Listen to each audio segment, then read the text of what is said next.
Shalom, perkenalkan nama saya Deborah Oktarina Baban dari Prodi Kepemimpinan Kristen akan menjelaskan tentang manajemen pemasaran. Yang pertama, pengertian pasar. Pasar adalah tempat pertemuan antara penjual dan pembeli atau kekuatan permintaan dan penawaran yang saling bertemu untuk membentuk suatu harga. Sedangkan pasar adalah seluruh proses dan sistem dalam memenuhi kebutuhan dan keinginan yang berhubungan dengan kegiatan usaha. Jadi, manajemen pemasaran adalah penganalisaan, perencanaan, pelaksanaan, dan pengawasan program-program yang bertujuan menimbulkan pertukaran dengan pasar yang dituju, dengan maksud untuk mencapai tujuan perusahaan. Tujuan pemasaran adalah menciptakan permintaan atau akan produk yang dihasilkan pemasaran. Ruang lingkup manajemen pemasaran. Yang pertama, filsafat manajemen pemasaran.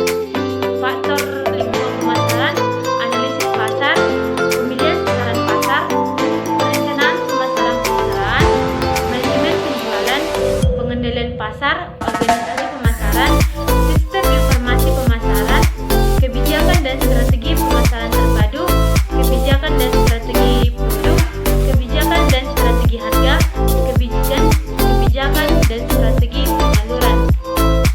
3 unsur konsep pemasaran. Yang pertama, orientasi pada konsumen. Pemasaran harus menomorsatukan konsumen dalam menentukan strategi pemasarannya. Yang kedua, penyusunan kegiatan pemasaran secara integral. Kegiatan pemasaran merupakan satu kegiatan yang tidak bisa dipisahkan dengan menekankan pada konsep bauran pemasaran. Yang ketiga, kepuasan pelanggan atau konsumen.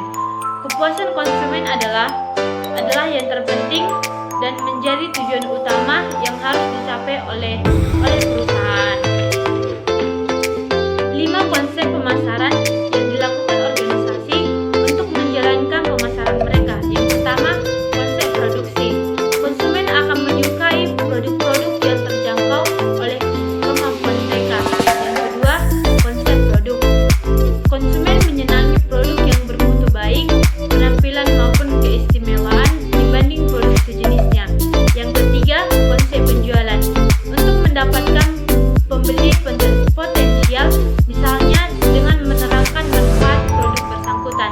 Yang keempat, konsep pemasaran. Kejelian dan dalam menentukan kebutuhan dan keinginan pasar sasaran. Yang kelima, konsep pemasaran kemasyarakatan.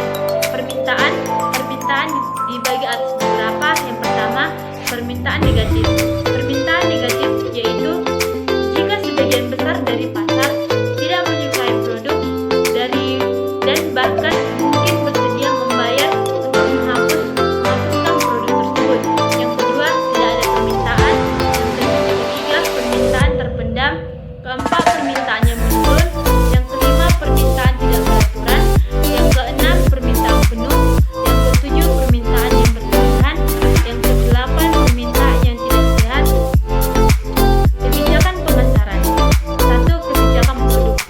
Produk adalah sesuatu yang dapat ditawarkan di pasar untuk mendapat perhatian, untuk dibeli, digunakan, atau dikonsumsi sebagai pemenuh keinginan dan kebutuhan. Yang kedua, kebijakan harga. Yang ketiga, kebijakan distribusi. Yang keempat, kebijakan promosi. Perencanaan pemasaran. 1. Riset pemasaran. Yang kedua, riset penjualan. Yang ketiga, sistem informasi pemasaran. Yang keempat, penamalan penjualan. Yang kelima, rencana pemasaran. Dan yang terakhir, evaluasi. Pasar sasaran dan segmentasi. Tujuan segmentasi pasar adalah untuk mengidentifikasi berbagai kelompok dalam pasar yang lebih luas yang mempunyai kesamaan dalam kebutuhan dan respon terhadap tindakan promosi dan bauran pemasaran yang terpisah. Yang terakhir adalah masalah dan kendala dalam perencanaan pasar. Yang pertama itu kemampuan peramalan. Kemampuan untuk mengidentifikasi kejadian yang akan datang dalam dunia bisnis. Yang kedua, akses kepada informasi. Terbatasnya sumber informasi yang diterima. diterima waktu yang terbatas dalam membuat rencana. Yang ketiga, waktu yang terbatas. Waktu yang terbatas dalam membuat rencana